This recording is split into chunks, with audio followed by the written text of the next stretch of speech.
I'm fast. I'm already the second slide. Okay. So I'm Loredana Casalis, working at the Elettra Syncrotrone radiation facility in a laboratory which is called the Nano Innovation Lab. And I'm a physicist. I was trained as a condensed matter physicist, and I have experience in chemical physics of surfaces. I work in this field for many, many years, and I was appointed the beamline scientist in the X-ray microscopy beamline, my life, scientific life before. Then I took 2.5 years of leave, and I spent this time at Princeton University, where I started working with initially with the soft matter, and slowly I was approaching biophysics and nanomedicine. So 2002 is, the marker that initiated my second scientific life in this field. And the starting of this life I did together with my mentor at Princeton, who together with me moved back to Trieste and was appointed the full professor at the SISA University here. And together we started this new activity, which was the so-called, at the time it was called the SISA Elettra Nano Innovation Lab. And together we started dealing with essentially biosensing and nano biosensors. So we were arranging in a regular way, in an ordered and controlled way, single-stranded, short-stranded of DNA on surfaces for improving the capability of biosensing, And then with time, I took the leadership of this lab, and now I'm continuing using the techniques that we, that together with Casalis we started using now applied to new biophysical problems. So the Nano Innovation Lab of Elettra is not directly related to the beam lines, although we are trying to match as much as possible and combine multiple techniques as much as possible to understand the biophysics of our systems. But our laboratory is based on atomic force microscopy. And atomic force microscopy is a nanotechnology-based technique in which you have a sort of finger, which is a nano finger, a tip, which is tapping a surface, understanding the morphology and somehow also the chemistry of this surface. So the beauty of AFM is that it works directly in liquid environment and can cover a broad range of spatial scale. So moving from single protein to aggregation of protein, viruses, up to bacteria, up to cells.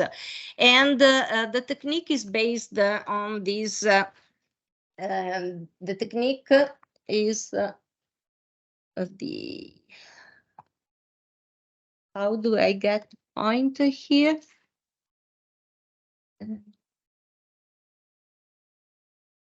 Tasto destro.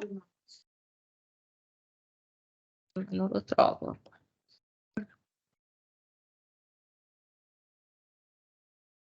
Ok, non lo trovo, comunque va bene. So the technique is based on this tip, which is mounted on a flexible cantilever, which is a force sensor. And with the tip, you raster with the sample, you raster scan the tip with respect of your sample, and you measure point by point the interaction forces, which are proportional to the dependent on the morphology and the chemistry of your surface.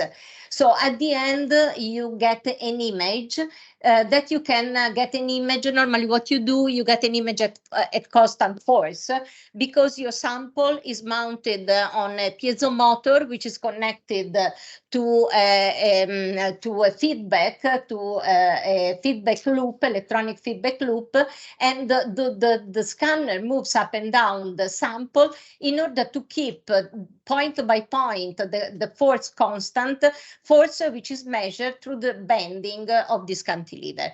So at the end you obtain an image, and you can be very gentle because you can decide to work at a certain distance from the tip to the sample and exert very little forces. So we are talking about tens, hundreds of piconewton.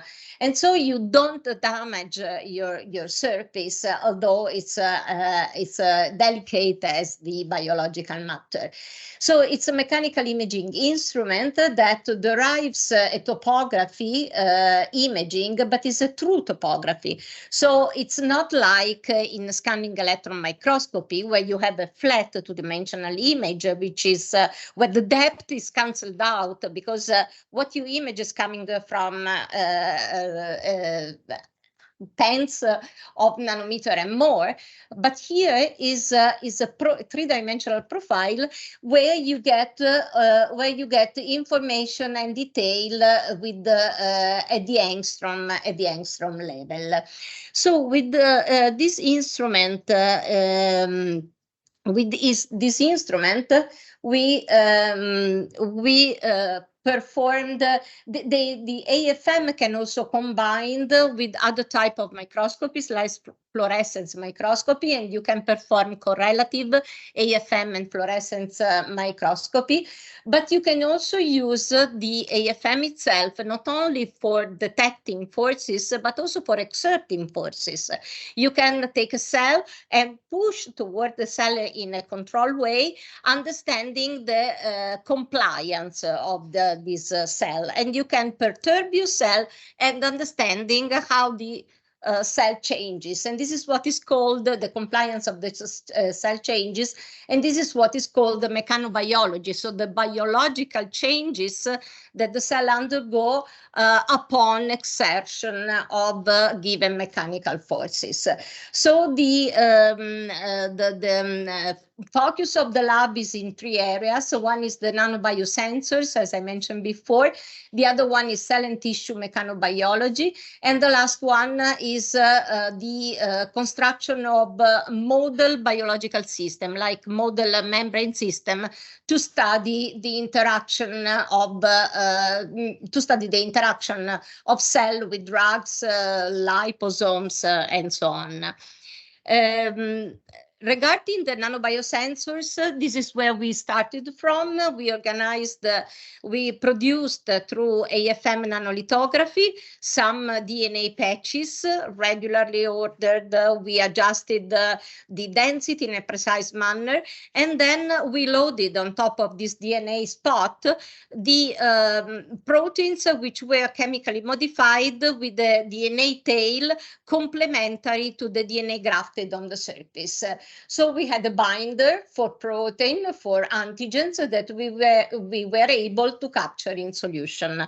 The best result with this device was obtained in the case of the capture of HER2 in serum, so the circulating HER2 in serum, and the binder was a nanobody. In this case, we performed the titration curve, so we measured the height changes on top of this nanospot upon the binding of HER2 at different concentration, and we provide the limit of sensitivity of 150 picomolar, which was lower than the cutoff value that was used in clinic at the time.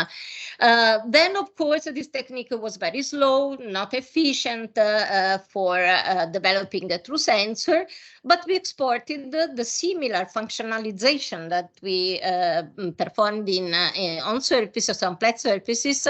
We exported on nanoparticles, gold nanoparticles. So we produced gold nanoparticles with DNA and also coated with pegylated molecule in a way that they were protected from a specific binding of other protein in solution.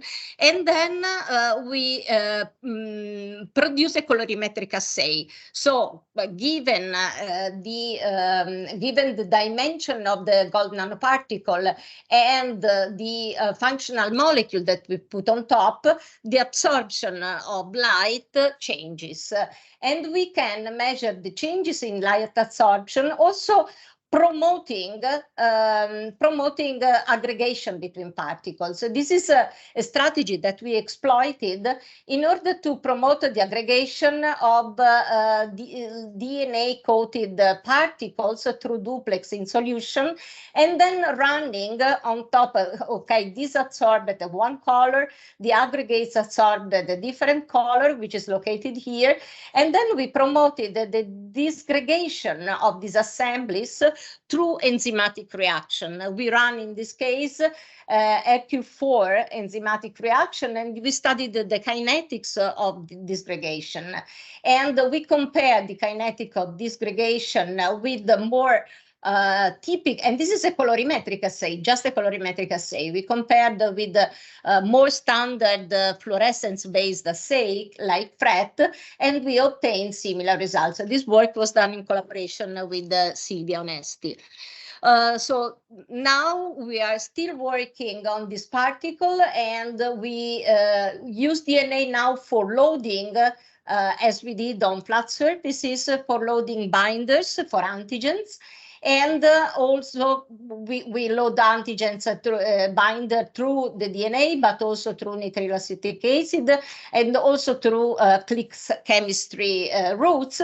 And also we try to envelope these particles within liposomes if we are interested not only in sensing, but in drug delivery application. This is another case in which we applied our system to HER2 detection, and we implemented in order to increase the sensitivity, because in standard plasmonic the system was not sensitive enough. We implemented the system in a thermal lenses setup in collaboration with Umberto Cabrera from ICTP. The other part, the other interest of the lab is, as I said, in cell and tissue mechanobiology. And here, what we do, we use, instead of a tip, a bead, and we compress the cells. We do a lot of compression. We do a lot of statistics. In this case, we were measuring the effect of extracellular vesicle that I'm going to introduce in a while, which were isolated from a triple-negative breast cancer cell line. And then we exposed another cell line, which is not metastatic, to this vesicle from the metastatic line, and observed the changes, the structural biological changes induced by the interaction with this vesicle. So we collected several curves of indentation with AFM on different cells, and with enough statistics we proved that there was a mechanical phenotypical change undergoing on this cell. Of course, then we correlated this mechanical phenotypical change with all the possible changes at the level of the cytoskeleton, the membrane, the nucleus, and so on. This is a topic in which AFM is very trendy now, and on this we have several collaboration, and also at present we have a collaboration with the life science people from the life science department, as Giovanni Sorrentino, Livio Colabin, Serena Bonin, etc. So now I'm coming to the third topic, that is the one I want to spend a little bit more time, and this is the creation of model cell membranes. So what we do, and how we can exploit atomic force microscopy to use this model cell membranes as an assay. So what we do, we prepare at the moment totally supported model cell membrane, meaning that we start from a surface. The surface typically is glass or mica, And on top of this, we extrude liposomes with a certain lipid composition, and then we promote the opening of the liposome on the surface to form a complete lipid bilayer. In this case, the lipid bilayer was formed by a mixing of 3 lipids, so the OPC, sphingomyelin, cholesterol, which are representative of cell membranes, although the complexity of the cell membranes is much higher because you have hundreds of different lipids. But, as a physicist, we would like to try to play the game with one component at a time, and then slowly going to make the system more complex and understanding who is who in the various game. So we choose this composition. We choose 2-to-1 stoichiometric composition between the OPC and sphingomyelin, and a little percent of cholesterol, because it was guaranteeing in this composition that we had a phase which was disordered, called liquid, and the phase which was more ordered. So cholesterol is interacting prevalently with the ordered lipid. The ordered lipid in our case is the sphingomyelin, because the transition temperature is above the room temperature at which we work, and therefore this lipid is ordered, solid order, and this lipid is more liquid-like. So we have this phase and this phase in our surface. Then we can use the AFM to since this lipid phase separate, and these phases are completely separated one of the other, so all the OPC tend to interact among them and form a phase, and the sphingomyelin the other. We can distinguish very well the two things through detail morphological imaging. And as you can see, you notice that the protruding area, so the bright color, is higher in the AFM code, and you see protruding area of about 1 nanometer with respect to the other, and a flat profile along the sample. So then we continue, and this model system we use for studying the interaction with extracellular vesicle. This is one possibility, and this is the interest that we have at the moment.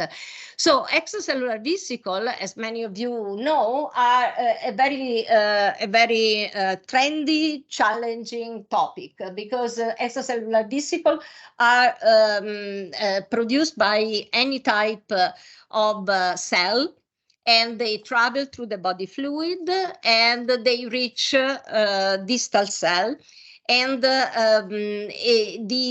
extracellular vesicle vary in a range which goes from 30-40 nanometer to microns. And the smaller one, the one up to 150 nanometer, are coming from an endocytic pathway, while the bigger one are coming from a budding of the membrane of the original cell. And there are many challenges connected to extracellular vesicle: the biogenesis, the cargo loading, because this vesicle load an important cargo made of protein, metabolite, DNA, RNA, and can affect importantly the fate of the distal cell. They are involved in tumor spreading, for instance. They can go and affect the extracellular matrix, but also affect directly the recipient cells. So although there are many challenges, we focused on this called the challenge 6, which is the interaction between the vesicle and the recipient cell, and trying to understand if there is some correlation between between vesicle from a particular origin, or from a particular cell, and the composition of the membrane and the physical parameters parameter of the membrane of the cell which receive them. We focus also on the so-called small extracellular vesicle, which are mostly produced through an endocytic pathway. So we characterize the vesicle, we isolate characterized from by using standard techniques, chemical techniques, and morphological techniques, but also non-standard one as the small angle scattering, TIR, UV Raman, and so on. And also neutron scattering, because with the soft matter is particularly useful, since is sensitive to the type of isotope that you use, so hydrogen versus deuterium, for instance. So which are the gaps? The uptake and fusion by a cell of EV by host cell is not known, is not known, and we don't know exactly how they interact, absorb and mix with target cell, and we don't know the factors that influence the biogenesis and release of the cargo. And the idea is that the uptake dynamics is tightly related to the potency and function of the EV, and so a model system, an assay that can measure this uptake dynamics might be very interesting. There are assays based on fluorescent microscopy, and especially on FRET microscopy, but also there are assays based on cryo-EM, in which liposomes and extracellular vesicle are made interacting and then are freezed in different conditions, and from the high resolution analysis of this interaction and the statistical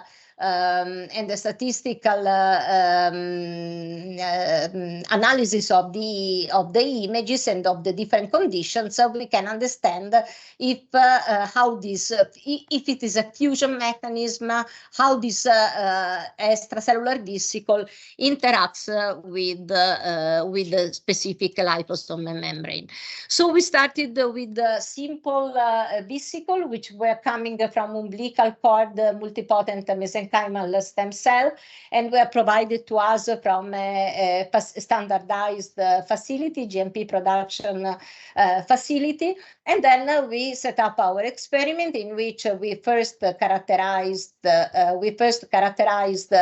morphology of our starting membrane with lipid disorder phase with 5% of cholesterol, and then we added the vesicle, and we observed the formation of protruding patches. These were protruding patches of this is the liquid order, this is the liquid disorder, and there is something new coming out, which is protruding with the 4-5 nanometer, and this more is very dishomogeneous. But from an analysis of the images, we can see that the docking site of this vesicle are at the border between the two phases, and also that if we carry out a time analysis of the evolution of the growth of these patches connected to EV, we see that these patches grow, and at the expenses of the liquid disorder phase.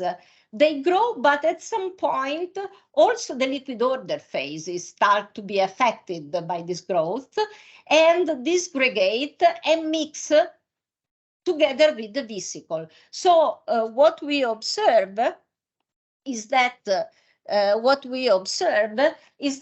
is a reshaping with time. This is a time-resolved analysis, which has not been performed in our lab because our machine is quite old and cannot be so fast in acquiring, in stabilizing and acquiring images. And so we see that these patches grow and mix the component with the lipid disorder phase, but at some point Also, there is a disgregation of the lipid disorder phase, which can be explained with cholesterol depletion from the ordered lipid phase, which is due to initially a fast diffusion of light element of the vesicle with the lipid disorder phase, and then which migrate along the phase boundaries, and then the diffusion of the bulkier component, which mix further with the target membrane. So our measurements are pointing toward a mechanism which is based on fusion, although not the standard process of fusion. Is a sort of two-step of fusion. This has been also the fact that there is a fusion between the two has been also measured through neutron reflectometry, in which we produce a lipid bilayer which was deuterated while the vesicle were the same as before, and we were able to understand before in the mixing the two different lipid component, and we observed that there was at the end through mixing between the lipid of the two vesicle, of the vesicle and of the membrane, and and also we confirmed that this fusion interested also the proteins. So the idea was that the vesicle really fused, didn't mix like in this case, opening up and releasing outside the protein, but mixed in a sort of pore formation and then releasing of the cargo in the membrane. Now we are complicating the story, and we increase the percentage of cholesterol, going in a direction of more physiological content of cholesterol. We are working with 17% of cholesterol, and we are going also to 33% of cholesterol, and we are trying also to work with extracellular vesicle, which are coming from a pathological context, and this is a cell line of triple negative breast cancer.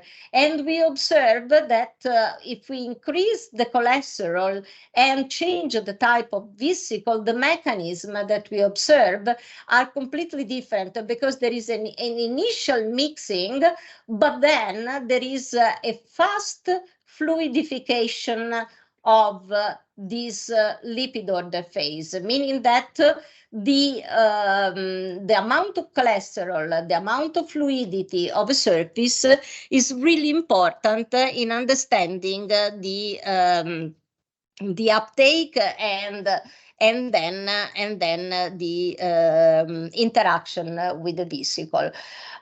We are also going further, complicating the system more, adding another lipid. We are trying also to measure this fluidity of the membrane through by applying this methodology, in which we take the liposome with this composition, and we make interacting with the small 4 nanometer gold particle. If the membrane is soft, the particle aggregate. If the membrane is stiff, the particle don't aggregate. And coming back to the initial plasmonic device that I showed you at the beginning, we can measure when our membrane is stiff and when it's soft. And with low percentage of cholesterol and with a high percentage of cholesterol, we saw an increase of a decrease of stiffness of our system.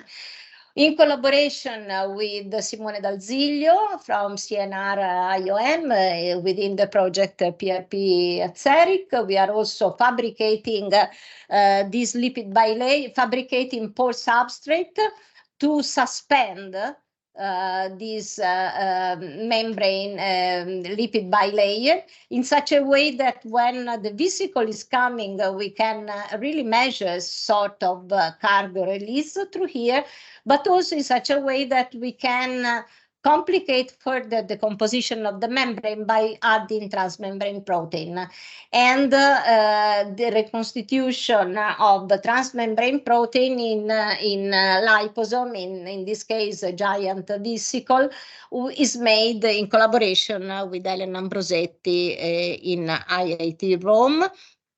And then, I mean, with that, we plan also to study the interaction of antigen receptors or also virus with receptors. And the other thing that we are doing is to try to use extracellular vesicle which contain spike protein from SARS-CoV-2, and the spike, the EV are obtained from human embryonic kidney cells expressing the spike protein through this transfection in collaboration with Benedetta Bussolati. So the new AFM machine that we are going to buy with to acquire through the PRP at CERIC will be much faster and will be video rate, and will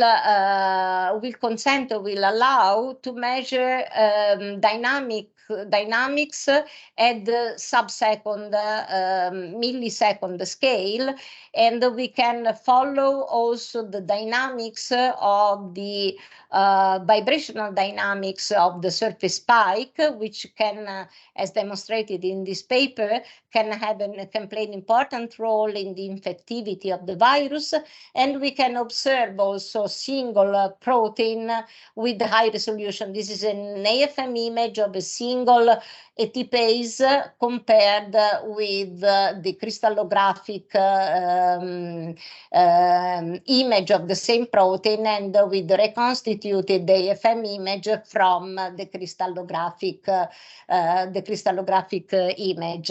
But also we can follow the mechanism of action of this type of enzyme, ATPase, upon subministration of ADP. So we can follow the way this protein works. So I conclude by thanking the group, and in particular Pietro Parisse, my closest collaborator, and PhD students involved in this work, and all our collaborators, and thank you for the attention.